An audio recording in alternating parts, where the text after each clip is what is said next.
اپنے تشخصات کے ساتھ، اپنے مذہبی رسومات کے ساتھ، اپنے آداب کے ساتھ اچھی تعلیم دیتے ہیں۔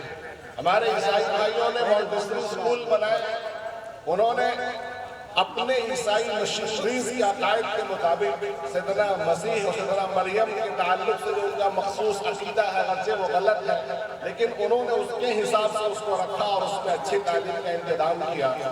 ہمارے سکھ بھائیوں نے بھی گردواروں کے اندر اپنے بچوں کی تعلیم و تربیت کا انتظام کیا، یعنی اپنے مذہبی رنگ میں رنگ کے انہوں نے دنیاوی تعلیم کو اپنے بچوں کو دیا۔ ہمارے پاس ان اداروں میں اپنے بچوں کے ڈالنے کے علاوہ اور کوئی چارہ نہیں۔ ہمارے پاس کوئی ایسا ادارہ نہیں کہ اسلامی تشخصات کے ساتھ، اسلامی تہذیب کے ساتھ، اسلامی کلچر کے ساتھ ہم دنیاوی علوم اعلیٰ کوالٹی کی دے سکتے ہیں۔ لہذا مجبوراً اپنے بچوں کو یونیورسٹیز میں ڈالتے ہیں، شیشو ودیا مندر میں ڈالتے ہیں، اور ہمارے پنجاب ٹائپ کے علاقے کے لوگ وہ پنجابی گردواروں کی طرف اپنے بچوں کو ڈالتے ہیں۔ دو کام کرنے تھے، یا تو ایسے اسکولز بن جاتے ہیں جس کے اندر اسلامیات اچھے پوزیشن پہ ہوتا، اسلامی تعلیم بھی دی جاتی اور عصری علوم بھی ہوتا۔ لیکن میں نے کئی اسکول والوں سے بات کیا جو مسلم اسکول چلانے والے ہیں، تو انہوں نے معذرت کر دی کہ ہمارے یہاں جو کہ مشترک لوگ رہتے ہیں، ہمارے ہندو بھائی کے بچے بھی ہوتے ہیں اور بھی ہوتے ہیں، ایسا ہم نہیں کر سکتے، ہماری مجبوری ہے، ہمارا اسکول ٹوٹے گا، بچے ٹوٹیں گے، فیس کم ہو جائے گی، لہذا ہمارا اسکول کا نقصان ہوگا۔ تو میرے ذہن کے اندر ایک بات آئی، اور ابھی جب ہم لوگ پہ جلسے ہوا کرتے ہیں سال کے آخر میں، یعنی جب تعلیمی سال پورا ہوتا ہے مدرسوں میں، تو میں بھسوا گیا تھا وہاں ایک ادارے میں، تو وہاں میں نے یہ بات رکھی اور آپ حضرات کے سامنے رکھتا ہوں، یہ ایسے اسکول کب قائم ہو پائیں گے اور ایسے انسٹیٹیوٹ کب بنیں گے؟ ہمارے جو یہ مکتب ہے اور جو ہمارے مدارس ہیں، ہم کسی کے اندر عصری اسلوب کو دھو دھا کے لا کے داخل کر لیں گے۔ اور سمجھ آ رہی ہے؟ عصری علوم حاصل کرنے کے لیے ننگا ہونا ضروری نہیں ہے، اسکرٹ پہننا ضروری نہیں ہے، بچیوں کو سر سے دوپٹہ ہٹانا ضروری نہیں ہے، وہ تو ان کا کلچر ہے، تہذیب انہوں نے جوڑ دیا تعلیم کے ساتھ تم چل لے پائے کہ ہماری تعلیم تم حاصل کرو گے تو ساتھ میں تہذیب بھی لینی پڑے گی۔ تو ہم مجبور ہیں، لیکن اتنی بات ہم سب غیرت مند مسلمانوں کو ہے کہ ہم تعلیم تو چاہتے ہیں، لیکن تعلیم کے ساتھ جو بچیاں بے حیائی لیے گھر چلی جا رہی ہیں، وہ بے حیائی ہمیں گوارا نہیں ہوتی۔ یہ ہمارے جو بچے جو ایک طرح سے آوارگی لیے گھر چلے آ رہے ہیں، وہ ہمیں گوارا نہیں۔ ہمیں لیڈیز ڈاکٹر تو چاہیے، لیکن وہ بے حیائی ہمیں برداشت نہیں ہوتا۔ تو میرے عزیز بھائیوں، یہ مکتب ہمارے پاس جو چلتے ہیں مسجدوں کے اندر، ہمارے بچے صبح آدھا گھنٹہ 1 گھنٹہ حساب کے حساب سے وہ مکتب میں دیتے ہیں، اس کے بعد وہ اسکول میں دیتے ہیں 6-7 گھنٹے۔ اب آپ توانائی کا ذرا تناسب کیجیے کہ آدھا گھنٹہ مکتب میں اور 8 گھنٹے اسکول میں۔ ہماری مائیں اور بہنیں یہاں بیٹھے ہیں، اسے خاص طور پر شکایت کر رہی ہیں، ہمارے جب یہی بچے مکتب پڑھنے کے لیے آتے ہیں تو نہ تو ان کا یہ منہ دھلاتی ہے، نہ کپڑے بدلتے ہیں، اور نہ ان بچوں کے پاس اپنی کتاب کو لانے کے لیے کوئی تھیلا اور بیگ ہوا کرتا ہے، بس اٹھا دیے جاتے ہیں اور ان کو مکتب کے راہ کی طرف دھکیل دیتے ہیں، جلدی جاؤ۔ امی منہ کہا دیں گے جاؤ مسجد میں ٹوپی لگی، گیزر لگا ہے، ٹوپی وہ پلاسٹک کی ٹوپیاں پڑی اور ڈال دینا سر سے، وہی ہاف پینٹ اور ہاف ٹی شرٹ پہنے وہ مکتب میں روانہ ہوتے ہیں، اور پتہ نہیں کہ بچوں کو شرم سی آتی ہے کہ ہاتھ میں کتاب لے کے جائے تو وہ گول کر کے جیب میں گھسا لیتے ہیں کہ کیسے ہم مکتب جائیں، لوگ کیا کہیں گے۔ اب یہاں وضو خانے پہ بیٹھتے اور جتنا دھونا دھانا ہوتا ہے پانی سے مواد تو اس کو پلاسٹک کی ٹوپی لگا کے بیٹھ جاتے ہیں، بڑے سے حساب اور پھر نکالتے ہیں وہ جن سے اپنے نورانی قاعدہ تو اوپر کا چھلکا اندر رہ جاتا ہے، اور اسی سے پھر وہ صاف کر لیتے ہیں اور بیٹھ جاتے ہیں، اور پہلے حکم کرتے ہیں مولوی صاحب آدھا گھنٹہ ٹائم ہے، 7:30 سے اسکول جانا۔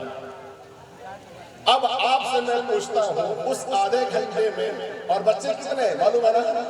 یہ بتاؤں، ایک معلم پر 150 بچے، کتنے؟ 150۔ حالانکہ اسکول آپ ماشاءاللہ سن رہی ہے، اچھے خاصے لوگ ماسٹر ہیں، پرانے بھی نئے بھی، اسکول کا جو کارکولم ہے ایک ٹیچر پر 20 بچے بس، اور آپ پڑھیں گے لوگ ہیں، آپ کے سامنے بات عرض کروں، ایک کلاس اگر ہے مالے 4تھی کلاس ہے، اس میں 20 بچے ہیں، ایک ٹیچر پڑھانے کے لیے گیا تو سارے بچوں کا لیسن ایک ہی ہے نا؟ اب وہ کھڑے ہو کے اگر بورڈ پر آدھا گھنٹہ پڑھایا تو اس نے سارے بچوں کو آدھا گھنٹہ وقت دیا، لیکن مکتب پڑھانے والے جانتے ہیں کہ 120 اگر بچے ہیں تو 120 کا سبق الگ الگ ہے. کوئی الف بے میں ہے، کوئی تختے نمبر 1 میں، کوئی 2 میں، کوئی 3 میں، کوئی 4 میں، الگ سب کا سبق الگ ہے.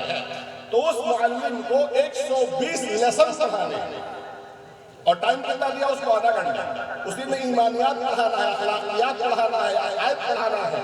ارے میرے عزیز بھائیو، تصحیح حروف کے ساتھ قرآن ہو جائے یہی کلمت، باقی تینوں چیزیں تو غائب ہو گئی. اخلاقیات، ایمانیات، عقائد سب ختم، صرف پڑھنا آ جائے طوطے کی طرح، یہی غنیمت. ابھی بچے نے جو پڑھا، اسٹیج پہ پڑھا، ماشاءاللہ سب نے واہ واہ کیا، ہم لوگوں نے واہ واہ کیا، لیکن فنی لحاظ سے بچوں کی ادائیگی اور مخارج میں کمی. کیوں؟ بچے زیادہ، استاد محدود، محنت نہیں کر پائے گا. 120 بچے کو ایک معلم آدھے گھنٹے پون گھنٹے میں کیا پڑھا دے گا؟ اور وہ بھی اہتمام یہ ہماری مائیں اور بہنیں بیٹھی ہیں، کچھ بھی اہتمام نہیں اس کا. حالانکہ جس کتاب کو چھونے کے لیے پاکی شرط ہے، لا یمسہ الا المطہرون، اس کو صرف پاک لوگ چھوئیں، تو اس کے لیے نہ کپڑا بدلنا ہے، نہ منہ دھونا ہے، کچھ بھی نہیں کرنا ہے، بس پہنچ جانا ہے مسجد. وہ بھی جو خواتین دیندار ہیں بچوں کو دھکیل کے پہنچا دیتی ہیں، ورنہ جو نہیں ہے تو وہ تو اٹھتے ہی نہیں. وہ اسکول ٹائم میں اٹھتے، اسکول جاتے مکتب کو لے گا. ارے ایسا ہے کہ نہیں؟ اب جا کے اسکول میں وہ 6 گھنٹے جب وہاں سے لوٹ کر آئیں گے تو وہی ماں اب ان کو نہلائی گی، دھلائے گی، وہ نئے ڈریس پریس کے وہ پہنائے گی، بیلٹ لگائے گی، ٹائی لگائے گی، اور بہترین 600-800 والا بیگ ڈالیں گے. اس میں ٹفن ہوگا، بوتل ہوگا، کاپی کے لیے الگ کھانا ہوگا، کتابوں کے لیے الگ ہوگا، ہوم ورک کے لیے الگ، کلاس ورک کے لیے الگ. باپ بائک نکالے گا اور بچوں کو بیٹھائے گا اور شام سے جائے گا مونٹیسری میں لے کے جا رہے ہیں. اور مکتب کے لیے نہ ڈریس ہے، نہ بیگ ہے. ابا کو تو فرصت ہی نہیں، دھکیل کے جاتے.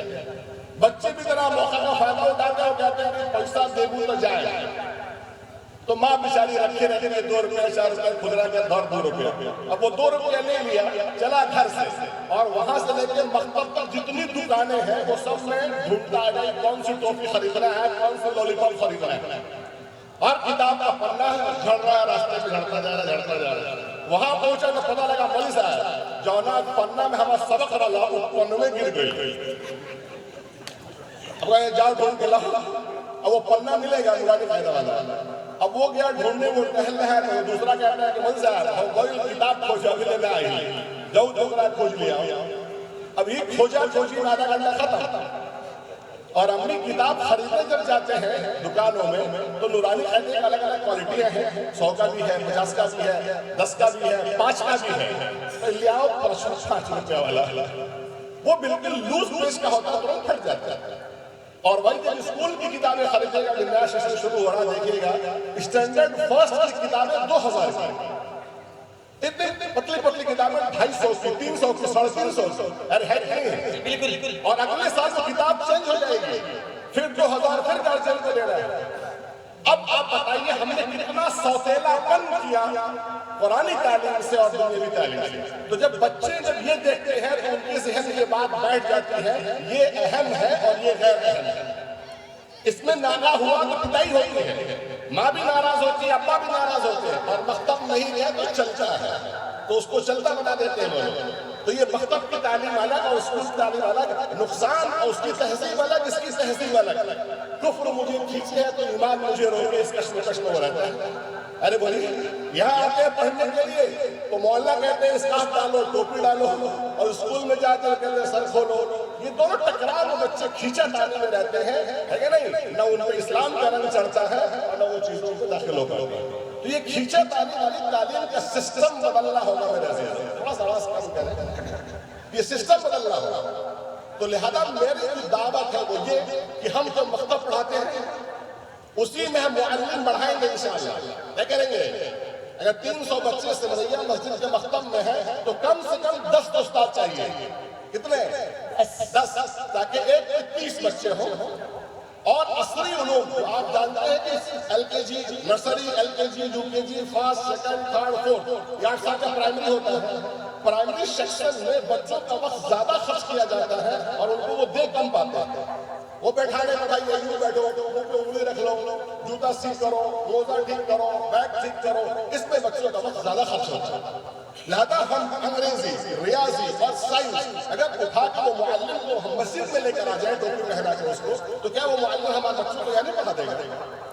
ارے بولیے، اچھے معلم کو لے کر آئیں گے، اچھے معلم کو لے کر آئیں گے، اس کی ہم تنخواہ دیں گے انشاءاللہ، اور مسجد کے اندر ہمارا بچہ پہلے قرآن پڑھے گا، اس کے بعد وہ مسلم معلم کے جو بھی ہو ہمارے بچے کو ریاضی پڑھا دے گا۔ تو وہ ٹوپی پہنے ہوا ہے، کرتا پہنے ہوا ہے، جو بھی اسلامی تشخصات میں ہے، اسلامی لباس میں ہے، مسجد میں ہے، اور وہاں ریاضی پڑھے گا، وہاں سائنس پڑھے گا، وہاں ہندی پڑھے گا، 2 ڈھائی 3 گھنٹے میں انشاءاللہ وہ زیادہ اچھا پڑھ لے گا۔ اس طرح بچے کھیچک چین سے بچ جائیں گے، ٹھیک ہے نہیں؟ اور بچوں کو جو ایکسٹرا برڈن ہے وہ بھی ہٹے گا انشاءاللہ۔ تو یا ہم مکتب کے اندر اصلی علوم کا انتظام کرتے ہیں اور فل ٹائم مکتب کرتے ہیں انشاءاللہ، پرائمری سیکشن کے حد تک میں کہہ رہا ہوں، اس کے بعد ہمارے بچے بھی جہاں جائیں انشاءاللہ۔